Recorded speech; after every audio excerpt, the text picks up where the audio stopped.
Imagine a warrior who lived 400 years ago but understood something about the human mind that many people are still trying to learn today. He was not only a master of the sword.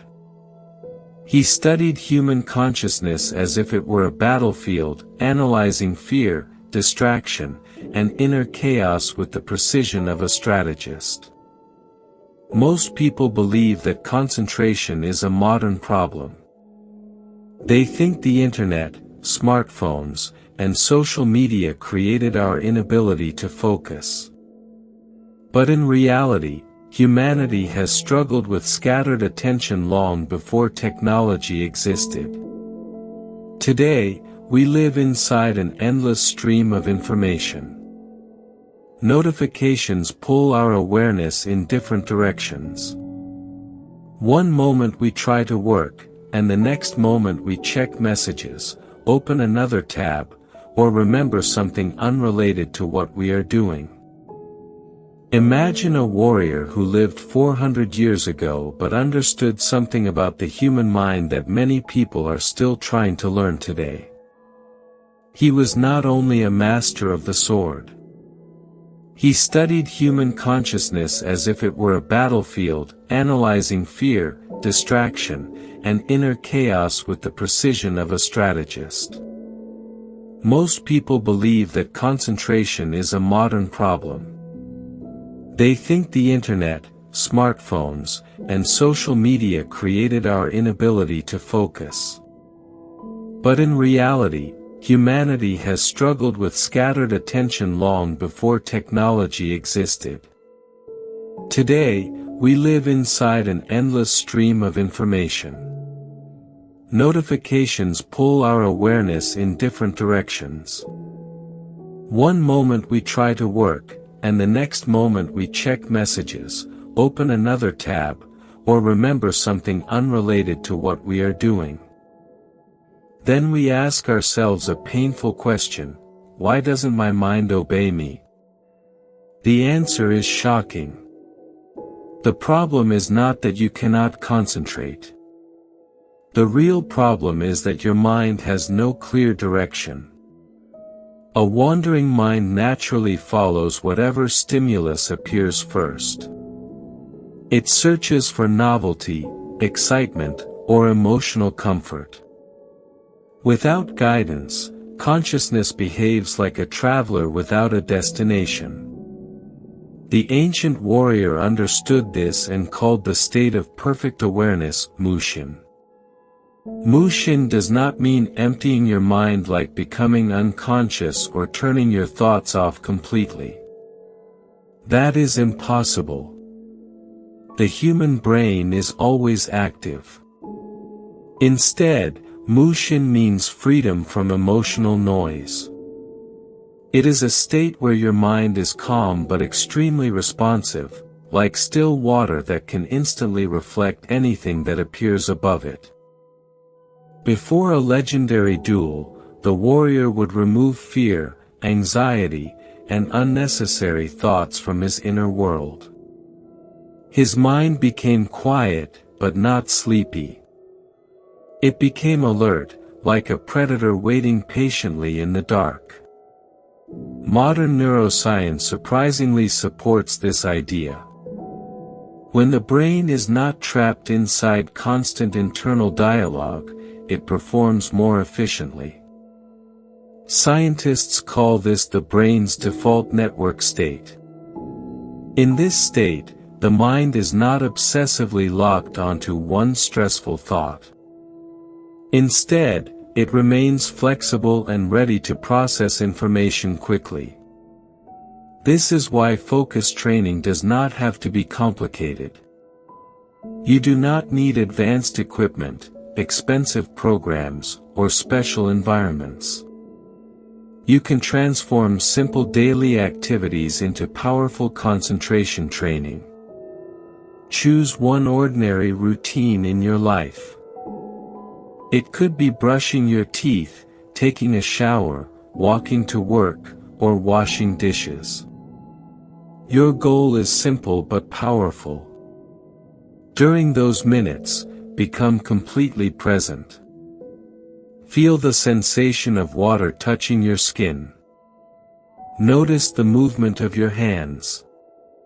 Observe every small detail of the action you are performing. When random thoughts appear, do not fight them. Imagine thoughts as clouds passing slowly across the sky. Watch them, but do not chase them. Many people believe multitasking makes them more productive. But in reality, multitasking divides mental energy into smaller pieces. Ancient warrior training focused on mastery of single actions performed with absolute attention. Even simple tasks were treated as spiritual and mental exercises. Cutting wood, preparing tea, sweeping the floor, these were not seen as wasted time. They were opportunities to train the mind. If you want stronger focus, start with one simple activity today. Turn that activity into your mental training ground. Every time you perform it, try to stay 100% inside the present moment. Do it slowly. Do it deliberately. Do it with awareness. Remember that thoughts will appear. That is natural. The important thing is not to fight them. Just observe and release them. Focus strength grows like a muscle. The more you train it, the more stable and calm your mind becomes. But concentration is not only about locking your attention onto one thing. Sometimes people try too hard to eliminate everything around them. They isolate themselves completely, believing that total silence is the key. The warrior strategy was different. Instead of destroying awareness of the environment, he developed what is called peripheral consciousness. The goal was to keep about 80% of attention on the main task while reserving 20% for environmental awareness. When you work, focus deeply on your task, but gently maintain awareness of sounds, body sensations, room temperature, and surrounding movement. This paradoxical method makes the mind relaxed yet sharper. Stress often comes from mental compression, forcing the mind into extreme tension. True focus is not tight mental pressure. True focus is controlled calmness. This is the beginning of Mushin. A mind that is empty of emotional chaos, yet ready to act instantly. And the path to deeper mastery continues beyond this point. There is a dangerous misconception about focus. Most people believe concentration only matters during important moments, exams, business meetings, creative work, or high-pressure situations. They treat focus like a switch they can turn on when needed. But the ancient warrior understood something radically different.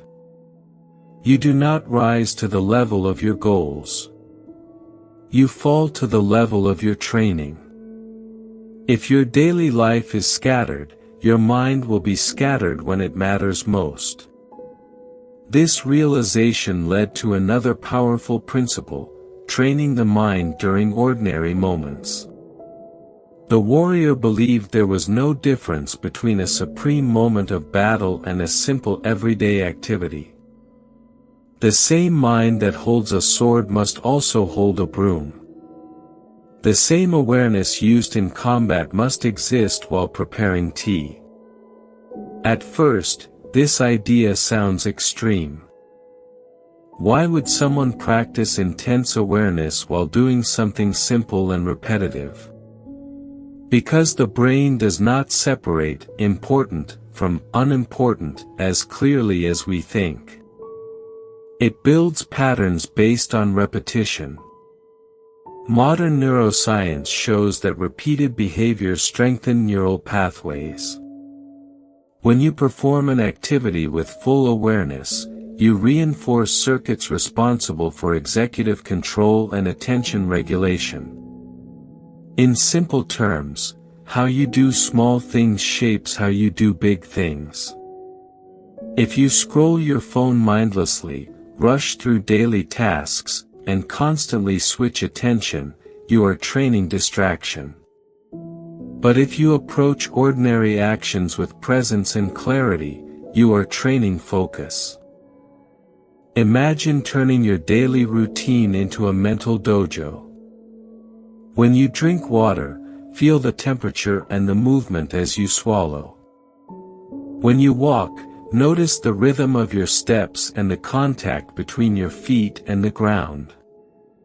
When you wash dishes, observe the sound of water and the sensation in your hands. This is not about becoming slow or unproductive. It is about becoming intentional. At first, your mind will resist. It will search for stimulation. It will try to escape into planning, remembering, fantasizing. That discomfort is not failure. It is evidence that your mind has become addicted to constant stimulation. And this brings us to a deeper layer of focus training. The warrior also developed the ability to maintain primary concentration while remaining aware of the environment. Instead of eliminating all distractions, he mastered what we might call controlled divided attention. He could focus intensely on one objective while remaining subtly aware of surrounding movement, sounds, and potential threats. Today, many productivity systems teach total isolation, noise-canceling headphones, closed doors, perfect silence. While reducing unnecessary interruptions is helpful, extreme isolation can make the mind fragile. If your focus collapses the moment something unexpected happens, it is not strong focus. It is conditional focus. Real concentration remains stable even when the environment shifts. Try this the next time you work. Place most of your attention on your primary task, writing, studying, designing, solving a problem. But gently reserve a small portion of awareness for your body and surroundings. Notice your breathing.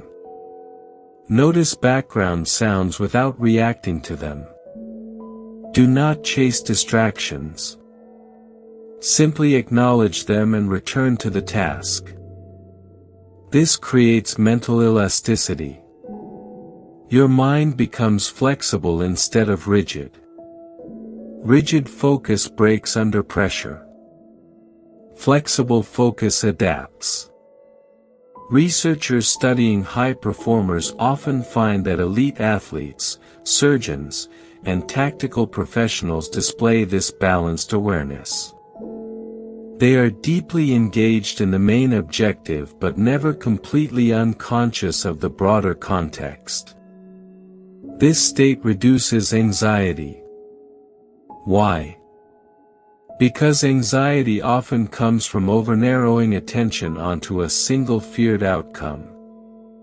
When awareness expands slightly, pressure decreases. The warrior trained this ability for survival. But you can train it for modern challenges, complex projects, leadership roles, creative work. And then there is an even more radical principle. At some point in his life, the warrior began to withdraw from constant action. He realized that focus is not only built through engagement. It is strengthened through elimination. Every time you say yes to something unnecessary, you divide your mental energy. Every commitment consumes cognitive resources, planning, remembering, anticipating. The brain has limited conscious processing capacity. It cannot deeply engage with everything. This means focus is not just about what you concentrate on. It is about what you refuse. Look at your current life. How many small obligations drain attention? Constant email checking. Endless scrolling. Meetings without purpose. Entertainment consumed out of habit rather than intention. Each one appears small. Together, they fragment your mind. The warrior understood that true strength sometimes means stepping back. Reducing noise. Creating space. Because space is where clarity grows. When you remove even one unnecessary activity from your weekly routine, you reclaim mental energy. When you decline something misaligned with your priorities, you strengthen your internal discipline. Focus is not gained by adding more techniques. It is gained by subtracting what weakens attention. And as this discipline deepens, it leads to the final and most powerful transformation of the mind, one that very few people are willing to attempt. There is one final principle that separates temporary focus from unshakable mental strength. It is not about technique. It is not about productivity systems. It is not even about discipline in the traditional sense. It is about learning to stand alone inside your own mind. The ancient warrior eventually understood something that most people never realize: distraction is not only external. It is deeply emotional. We do not just check our phones because we are bored. We check them because we crave validation. We crave reaction. We crave reassurance that we matter. Modern life amplifies this weakness. We post something and immediately look for approval. We share ideas and wait for responses. We measure our value through attention from others. This constant external orientation fractures the mind. Instead of being centered, awareness is scattered outward, searching, comparing, anticipating. The warrior developed the opposite state. He practiced what could be described as mental solitude. Not physical isolation alone, but independence from external validation. There were years in his life when he withdrew from public recognition. He declined offers, ignored opportunities for fame, and stepped away from constant engagement. From the outside, this might look like retreat. From the inside, it was refinement. He understood that every unnecessary attachment weakens clarity. When your emotional state depends on praise, your focus becomes unstable.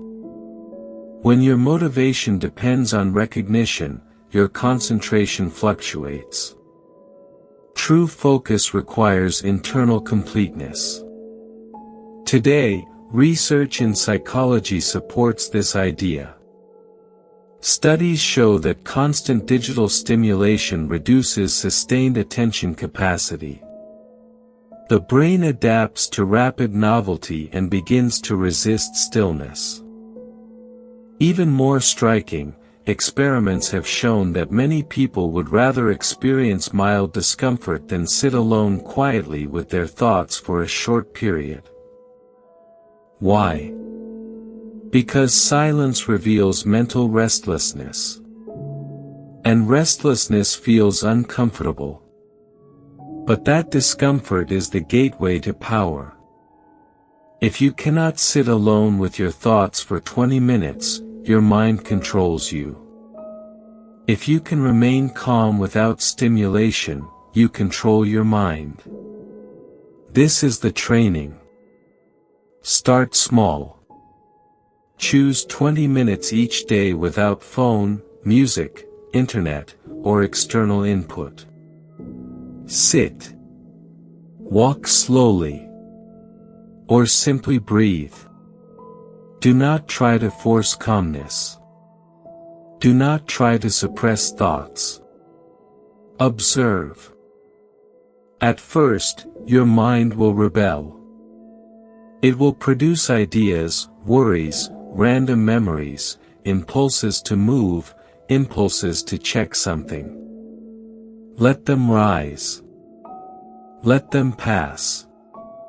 Over time, something remarkable begins to happen.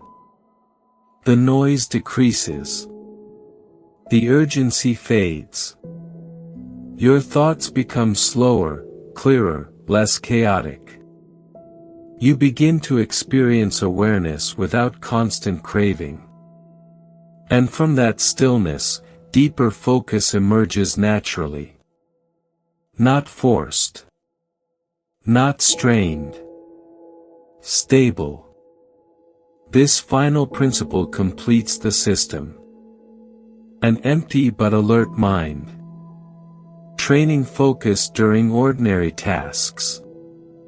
Balanced awareness instead of rigid isolation. The discipline of saying no. And mental solitude free from external dependency. These are not mystical ideas. They are practical strategies. They worked centuries ago in a world of physical battles. They work today in a world of cognitive battles. Your battlefield is different. It is made of notifications, deadlines, expectations, and internal doubt. But the structure of the human mind has not changed. Focus is not genetic luck. It is not reserved for monks or warriors. It is built through deliberate training. Right now, your life is shaped by what consistently receives your attention. Scattered attention creates a scattered life. Directed attention creates momentum. Calm attention creates clarity. The transformation does not require dramatic change. It begins with one decision. Choose one principle. Practice it consistently for 7 days. Turn one routine into awareness training. Say no to one draining commitment. Spend 20 minutes in deliberate solitude. Then observe the result. You will begin to notice subtle shifts. Tasks feel less overwhelming. Your thoughts feel less chaotic. Your reactions become slower and more intentional. This is the beginning of mastery. Not mastery over others. Mastery over your own awareness. And when awareness becomes steady, freedom follows. Because a focused mind is not just productive. It is independent. It is resilient. It is powerful. The question is not whether these principles work. The question is whether you are willing to practice them. The path is simple. But simple does not mean easy. Stillness in a noisy world is a rare skill. And rare skills create rare lives.